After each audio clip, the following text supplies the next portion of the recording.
پہلی بار اسرائیل کی فوج یہاں پہنچی ہے خیام جنکشن میں، اور اس کو وہ لڑائی کے ذریعے حاصل کرنا چاہ رہے تھے جو کہ نہیں ہوئی تھی، لیکن سیز فائر کا فائدہ اٹھاتے ہوئے، دھوکہ دیتے ہوئے یہ خیام جنکشن تک پہنچ گئے۔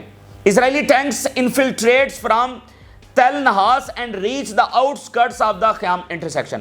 نہ صرف ان کی جو انفینٹری ہے بلکہ اسرائیلی ٹینکس وہ بھی آگے انفلٹریٹ کر کے یہاں پر پہنچ چکے ہیں، اور ساتھ جو فضائی حملے ہیں اسرائیل کے وہ بھی جاری ہیں۔ One citizen killed in an Israeli drone strike outskirts of the town of Shaba in Hasbiya district۔ ایک لیبنی شہید ہو گیا ہے اسرائیلی ڈرون کی سٹرائک کے اندر۔ اسرائیلی آرٹلری شیلنگ ٹارگٹس دا خیام پلین۔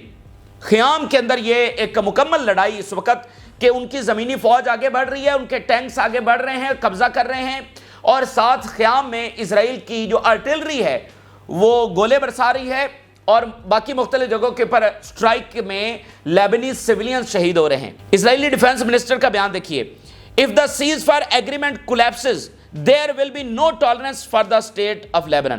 اب آپ اس میں یہ دیکھیے کہ آگے یہ بڑھ گئے ہیں، قبضے کر لیے ہیں جھوٹ اور دھوکے اور مکاری سے، اور ان کے فضائی حملوں میں لیبنی شہید ہو رہے ہیں، اور الٹا بیانیہ کیا بنا رہے ہیں کہ اگر یہ سیز فائر کولیپس ہوتا ہے، اگر حزب اللہ کوئی اٹیک کرتی ہے تو پھر ہم بہت سخت جواب دیں گے۔ اندازہ کریں تو ان کے جو جھوٹ ہے نا، میں نے پہلے بھی کہا کہ اس سے تو نمٹنا ناممکن ہے ان کے جھوٹوں سے، اور یہ جو وعدہ خلافی کرنا یہ تو ان کی صدیوں پرانی تاریخ ہے، یہ کوئی آج کی بات نہیں ہے، یہ کوئی سرپرائزنگ بات نہیں ہے، کوئی نئی بات نہیں ہے اس میں کہ یہ اپنے عہد سے پھر گئے۔ انہوں نے عہد کیا کب ہے؟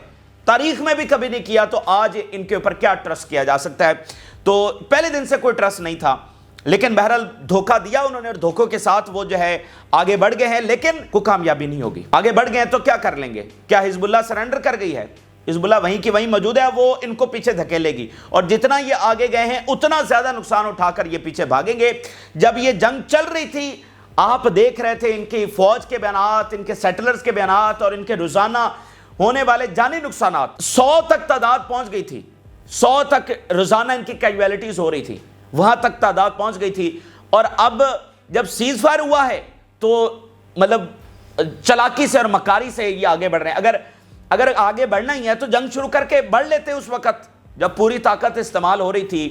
اور نیٹو، اور جب ہم نیٹو کی بات کرتے ہیں یا امریکہ کی بات کرتے ہیں تو میں اور آپ اس بات کو امیجن بھی نہیں کر سکتے کہ امریکی اور اسرائیلی ملٹری مشین سے کیا مراد ہے، کیا پاور ہے ان کی، کوئی ان کے سامنے کھڑا نہیں ہو سکتا۔ تو حزب اللہ نے اس کو کنفرنٹ کیا، تو اگر یہ اتنی طاقت تھی تو اس وقت کر لیتے قبضہ۔ اب اس جنگ بندی کا جو ہے وہ فائدہ اٹھاتے ہوئے یہ سارا کچھ کر رہے ہیں، تو بہرحال اب اس کا جواب ابھی اگلے گھنٹوں میں آپ کو پتہ چل جائے گا۔ حزب اللہ بہت بڑے حملے کی پراپر وار یعنی شروع اس وقت ہو چکی ہے، اور حزب اللہ اپنی اسٹریٹجی بنا رہی ہے، اس کے مطابق وہ حملہ کر دے گی۔ یعنی اب کیا حزب اللہ آپ کو لگتا ہے خاموش بیٹھے گی؟ 3-4 دن میں تو یہ پتہ نہیں کتنے علاقے پر قبضہ کر جائیں گے۔ تو ان کا یہ عمل بیسیکلی پراپر وار کا آغاز ہے۔ تو بس آپ انتظار کریں کہ حزب اللہ کس طرح سے تل ابیب کو نشانہ بناتی ہے، اور کس طرح یہ جو زمینی آگے فوج آئی ہے اس کو اٹیک کرتی ہے۔ دوسری طرف گولان ہائٹس میں بھی کچھ امپورٹنٹ ڈیولپمنٹس ہو رہی ہیں۔ گولان ہائٹس کے اندر اسرائیلی فوج نے اپنے یونٹس ڈپلائے کر دیے ہیں، اور اس کو یوں دیکھا جا رہا ہے کہ گولان ہائٹس میں کرنے کا کیا مطلب ہے، یعنی یہ پلاننگ کر رہے ہیں کہ اگر شام میں داخل ہو کر ان کو کوئی آپریشنز کرنے پڑتے ہیں تو وہاں پر ان کے زمینی یونٹس تیار ہوں۔ New special unit established in Golan to enhance Israeli military efforts. یہ جب شام میں داخل ہوں گے تو اس کا نتیجہ بھی سامنے آ جائے گا کہ ان کے ساتھ وہاں پر کیا ہوتی ہے، لیکن بہرحال گولان ہائٹس میں نئے جو یونٹس ہیں وہ انہوں نے ڈپلائے کر دیے ہیں۔ اچھا، یہاں پر جو سائپرس ہے وہاں سے غیر معمولی خبر سامنے آ رہی ہے، اور وہاں پر پتہ چلا کہ کیا گریڈ گیم وہاں پر جاری ہے۔ یعنی سائپرس کئی دنوں سے، ہفتوں سے خبروں سے غائب ہے، ہم اس بارے میں بات نہیں کر رہے ہیں، لیکن سائپرس میں جنگ کی تیاریاں جاری ہیں، اور بہت جلد وہاں سے حملہ ہو سکتا ہے۔ اور یہ کون بتا رہا ہے؟ یہ بڑی امپورٹنٹ بات ہے، کیونکہ بتانے والے پہ ڈیپینڈ کرتا ہے نا کہ کون یہ معلومات دے رہا ہے۔ سائپرس جو ہے نا ناظرین، یہ 2 حصوں میں ڈیوائیڈڈ ہے، ایک حصہ گریک کے پاس ہے اور ایک حصہ جو ہے وہ ترکی کے پاس ہے۔ دونوں میں الگ الگ حکومتیں قائم ہیں، یعنی دونوں جو مثال جو ترکی والا ہے وہاں پر اپنی حکومت، وہاں کا صدر ہے، وہاں کی گورنمنٹ آزاد ہے، ظاہر بات ہے ترکی کی فوج اور سارا اس کو سیکیورٹی تو دیتی ہے، لیکن اپنی اپنی حکومتیں دونوں طرف سے قائم ہیں۔ اب جو ترکی کے کنٹرول والا سائپرس ہے اس کے جو صدر ہیں انہوں نے انٹرویو دیا ہے، اور انٹرویو کس کو دیا ہے یہ بھی بہت امپورٹنٹ ہے۔ انٹرویو انہوں نے لیبنان کا جو سب سے بڑا چینل ہے المہدین اس کو دیا ہے، اور اس میں انہوں نے سارے یہ انکشافات کیے ہیں کہ یہاں پر گریٹ گیم چل کیا رہی ہے.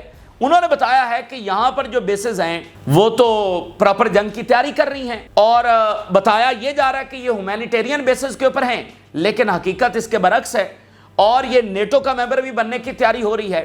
اور انہوں نے کہا کہ یہ ایک بڑی جنگ کا آغاز ہوگا, ہم وارن کر رہے ہیں. ذرا دیکھیے, southern Cyprus houses British military bases and has American forces deployed in areas which may lead to unrest in Cyprus. یہ سائپرس کے جو ایک حصے والے صدر ہیں ترکی والے, اب ان کے بیانات ہیں, کوئی دوسرے بندے کی بات نہیں ہے, یعنی ان سے بہتر تو کوئی نہیں جا سکتا, اور انہوں نے خود یہ انٹرویو دیا ہے, بائی چوائس دیا ہے. تو انہوں نے کہا جی پورے سائپرس میں یہ کیوس پھیل سکتا ہے, یہ معاملات سائپرس کے اندر بھی خراب ہو سکتے ہیں, کہ یہاں پر برطانوی بیسز ہیں اور امریکی بیسز ہیں جہاں پر جنگ کی تیاری ہو رہی ہے.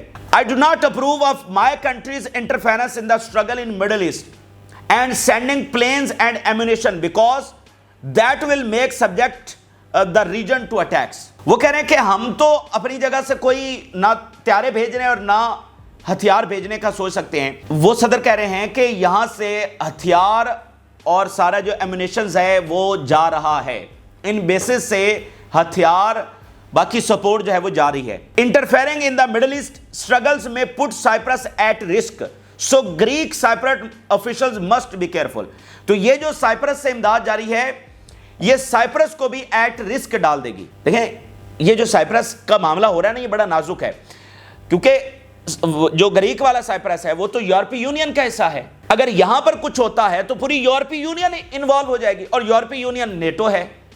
تو یہ اب دیکھیں نا, ایسے فلیش پوائنٹس دنیا میں 2-3 بن چکے ہیں کہ جہاں سے انسٹنٹ ورلڈ وار کا آغاز ہو سکتا ہے. یوکرین سب سے بڑا آپ کے سامنے ہے, اس کے بعد پیسیفک آپ کے سامنے بہت بڑا فلیش پوائنٹ بن چکا ہے جہاں سے انسٹنٹ وار کا آغاز ہو سکتا ہے.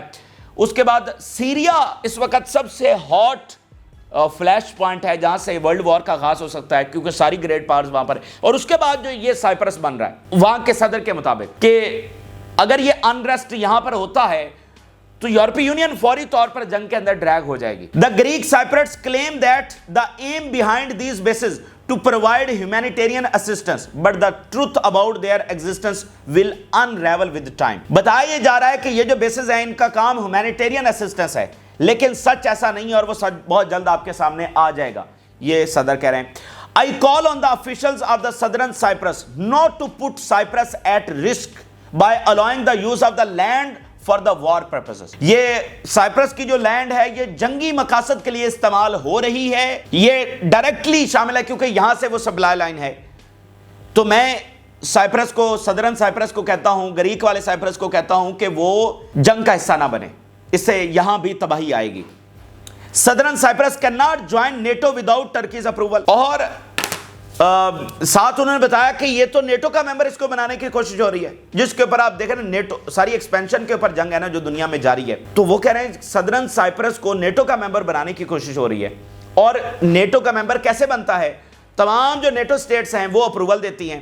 تو ترکی کیسے اپروول دے گا, تو ترکی نہیں دے گا تو پھر وہ ترکی کو نکال بھی سکتے ہیں, مطلب کچھ بھی وہ کر سکتے ہیں جو انہوں نے کرنا ہے. لیکن خطرناک بات انہوں نے یہ بتائی کہ یہ جنگ کے لیے استعمال ہو رہا ہے, بیسز پر پراپر تیاری ہو رہی ہے وہاں سے ڈائریکٹ اٹیکس کرنے کے لیے, اور وہاں اس وقت پوری جو سپلائی لائن ہے وہ کھلی ہوئی ہے سائپرس سے. تو یہ مطلب بہت ساری چیزیں جو ہمارے سامنے نہیں ہو رہی ہیں, لیکن آن گراؤنڈ جو کشیدگی ہے وہ بہت زیادہ ہے. تو اس سے آپ سمجھیے کہ Cyprus is always on the list, وہ اس جنگ کا حصہ ہے, ہمیشہ سے ہے, اور آگے پھر وہ جیسے صدر کہہ رہے ہیں کہ مزید ایسکلیشن کی طرف وہ جا رہا ہے. ویسے یہ دنیا میں کون سی طاقتیں ہیں جو ہر ملک کو نیٹو کا ممبر بنا کر دنیا کو تباہی کی طرف لے کر جانا چاہتی ہیں. اچھا, اس کے درمیان اگلی جو خبر آ رہی ہے وہ یمن اور عراق نے بڑا اٹیک کیا ہے. جوائنٹ حملہ یمن اور عراق کی جانب سے کیا گیا ہے. اسرائیل کے اوپر یہ حملہ ہوا ہے, بہت سارے ڈرونز اور میزائل استعمال کیے گئے ہیں, اور یمن نے جیسے کہا تھا کہ ہم اپنے آپریشنز ڈبل کریں گے. 4 ہیڈ لائنز دیکھیے. We carried out in cooperation with the Islamic resistance in Iraq 3 operations against the enemy in northern occupied Palestine and Al Rashrash. 3 بڑے آپریشن سر انجام دیے ہیں. 2 operations targeted 2 Israeli enemy targets in northern occupied Palestine with number of drones. Northern علاقہ کون سا ہے اسرائیل کا, وہی سفید والا اور جہاں پر یہ ساری جنگ چلتی رہی ہے, ناردرن وہ ہے, اور الرشراش جو ہے وہ ساؤتھ, علاقات کو الرشراش کہتے ہیں. The third operation targeted vital target in الرشراش area in southern occupied Palestine with the number of drones. بہت سارے ڈرونز نارتھ میں, بہت سارے ڈرونز ساؤتھ میں. اینڈ انہوں نے کہا we will continue shoulder to shoulder. بالکل ہم شانے سے شانہ ملا کر جو ہے وہ اپنی سپورٹ جو ہے وہ جاری رکھیں گے. تو یمن اور عراق بھی پوری طرح سے. اسی درمیان ناظرین ایران کے حوالے سے جو خبریں سامنے آ رہی ہیں, ایک تو ایران کے فارن منسٹر نکل پڑے ہیں بہت سارے ممالک کے دورے کے اوپر. Iranian foreign minister will visit other countries in the region in the context of political contacts regarding the developments in Syria. وہ کہہ رہے ہیں جی پورے ریجن کا دورہ کرنے جا رہے ہیں ایران کے فارن منسٹر. انہوں نے شام کا کیا اور اس کے بعد ترکی وہ گئے. اب ایکسپیکٹڈ ہے کہ وہ قطر, سعودی عرب اور باقی جو ریجنل کنٹریز ہیں ان کا دورہ کریں گے. اس سے پہلے جب ایران نے اٹیک کرنا تھا تو وہ پہلا ایسا تاریخی دورہ تھا کہ ایران نے پورے ریجنل کنٹریز کا دورہ کیا ان 45 ایئرز.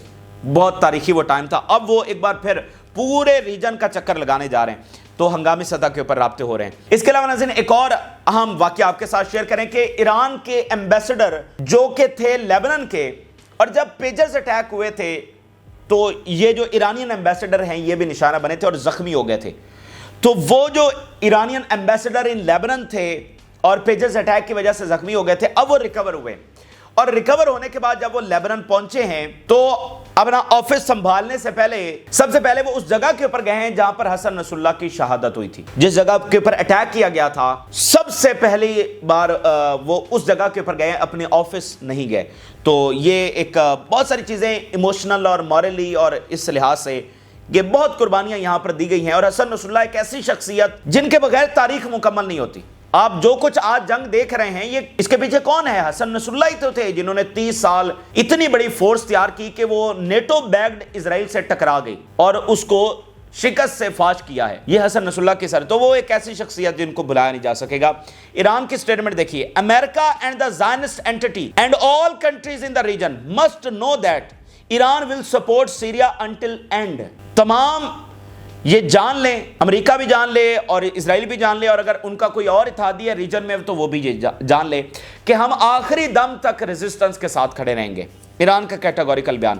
عراق کے جو فارن منسٹر ہیں ان کی ملاقات سعودی عرب کے فارن منسٹر کے ساتھ ہوئی ہے. ٹھیک ہے, تمام ممالک کے آپس میں رابطے اور ملاقاتیں ہو رہی ہیں. عراق کے فارن منسٹر کی ملاقات سعودی عرب کے ساتھ, اور عراق کے کمانڈر کا بیان دیکھیے. The Zionist entity opening of secondary fronts to occupy the axis of resistance will not weaken our resolve. ہر ایک آفیشل کنفرم کر رہا ہے کہ سیریا میں ہونے والے معاملات کا تعلق براہ راست اسرائیل کے ساتھ ہے. تو عراق کے یہ کمانڈرز کہہ رہے ہیں کہ جو بھی اسرائیل نے یہ سازش رچائی ہے یہ ریزسٹنس کو کسی طور پر کمزور نہ کر سکے گی. اسی درمیان ناظرین رومانیہ میں ایک امپورٹنٹ چیز ہو رہی ہے جس کا تعلق براہ راست ادھر سے ہے. اور ذرا دیکھیے پہلی headline, Romania accuses Israel of election meddling. رومانیہ نے الزام لگایا کہ اسرائیل رومانیہ کے الیکشن میں اثر انداز ہو رہا ہے. اب رومانیہ میں ناظرین کچھ ایسا ہوا ہے جس کی اہمیت بہت زیادہ ہے. رومانیہ میں ابھی الیکشن ہوئے ہیں اور الیکشن میں جو ایک بہت سرپرائزنگ ریزلٹ آیا ہے, جو پرو پیوٹن ہیں, جو پرو رشین کینڈیڈیٹ ہیں وہ میجورٹی کے ساتھ وہاں پر جیت گئے ہیں. اور جناب علی رومانیہ امپورٹنٹ اس لیے ہے کہ نیٹو یورپ میں جو سب سے لارج بیس بنا رہا ہے وہ رومانیہ کے اندر بنا رہا ہے. یہ یوکرین کے بالکل ساتھ ہے. اس وقت جو نیٹو کی سب سے بڑی بیس ہے وہ جرمنی کے اندر ہے, اور جرمنی سے بھی بڑی بیس جہاں پر بن رہی ہے وہ رومانیہ کے اندر ہے. تو رومانیہ بہت امپورٹنٹ ہے. اس وقت جو ساری سپلائی جا رہی ہے یوکرین کو وہ تھرو رومانیہ ہی جا رہی ہے. اب رومانیہ میں الیکشن ہوا اور جیت کون گیا ہے؟ پرو رشین کینڈیڈیٹ. اور اس کے بعد انہوں نے کہا جی ہم اس کو ری کاؤنٹ کریں گے اور فلانا کریں گے, جس کے اوپر پیوٹن نے جوک بھی کیا اور کہا کہ ان کو کینڈیڈیٹ پسند نہیں آیا تو پھر کہتے ہیں لیٹس ری کاؤنٹ. یہ آج کل ان کا جوک کافی وائرل ہے. تو رومانیہ کی یہ اہمیت ہے, اور اسرائیل وہاں پر کودا ہوا ہے. اب رومانیہ کہہ رہا ہے کہ یہ وہاں پر جنا اثر انداز ہو رہے ہیں. تو یہ خبر آپ کے سامنے رکھنے کا مقصد یہ ہے کہ یہ کتنی بڑی جنگ ہے. ایک چیز کے تانے بانے وہ کہاں تک جا کر ملتے ہیں. تو ہم اس کو نہیں سمجھ سکتے کہ ہم صرف دیکھیں کہ لیبنان اور غزہ اور شام کے اندر کیا ہو رہا ہے. ایک اسرائیل کی سپریمیسی ہے, پوری دنیا میں ان کا کنٹرول ہے, پوری دنیا میں ان کے رابطے, ان کے پاور سینٹرز ہیں. تو جگہ جگہ پر یہ لڑائی جاری ہے, مختلف انداز میں جاری ہے. ایک یعنی آپ سمجھ لیں کہ پوری دنیا میں ایک ہی جنگ جاری ہے جس کے مختلف فرنٹس ہیں, جس کے 2 بلاکس ہیں. ایک Russia China Iran lead block ہے اور ایک نیٹو والا ہے. اب ان کی لڑائی ہو رہی ہے. وہ آپ کو یوکرین میں بھی وہی لڑائی ہے, وہ پیسیفک میں بھی وہی ہے, وہ مڈل ایسٹ کے اندر بھی وہی لڑائی ہے. پیچھے پرپز ایک ہے, ظاہری بات ہے یوکرین کا بنیادی جو وہاں کے پرابلمز ہیں وہ ڈیفرنٹ ہوں گے. فلسطین کی آئیڈیالوجی 100 سالہ پرانا تنازع ہے اور وہ آزادی کے لیے لڑ رہے ہیں, لیکن اوورآل یہ ایک ہی بنیادی جنگ کا حصہ ہے جس میں جو بڑی طاقتیں جیتیں گی آرڈر انہی کا چلے گا. یعنی اگر ادھر رشیا چائنا جیت گیا تو یہ اسرائیل کی ہار ہے سیدھی سیدھی. اسرائیل نہیں قائم رہ سکتا, اسرائیل موجودہ آرڈر کے تحت قائم ہے. اگر یہ آرڈر چینج ہو جاتا ہے, یہ والی ایسٹ والی طاقتیں جیت جاتی ہیں, تو یہ ادھر سب کی شکست ہوگی. تو یہ اس طرح سے آپ اس تناظر میں جنگ کو دیکھ سکتے ہیں. تو بہرحال یہ اس وقت کی تازہ ترین تفصیلات ہیں جو آپ کے ساتھ شیئر کی. آپ نے رائے ضرور ادا کریں. جن لوگوں نے چینل کو سبسکرائب نہیں کیا ان سے ریکویسٹ کریں گے کہ چینل کو ضرور سبسکرائب کر لیں تاکہ ہر آنے والی ویڈیو آپ تک پہنچ سکے. اللہ حافظ.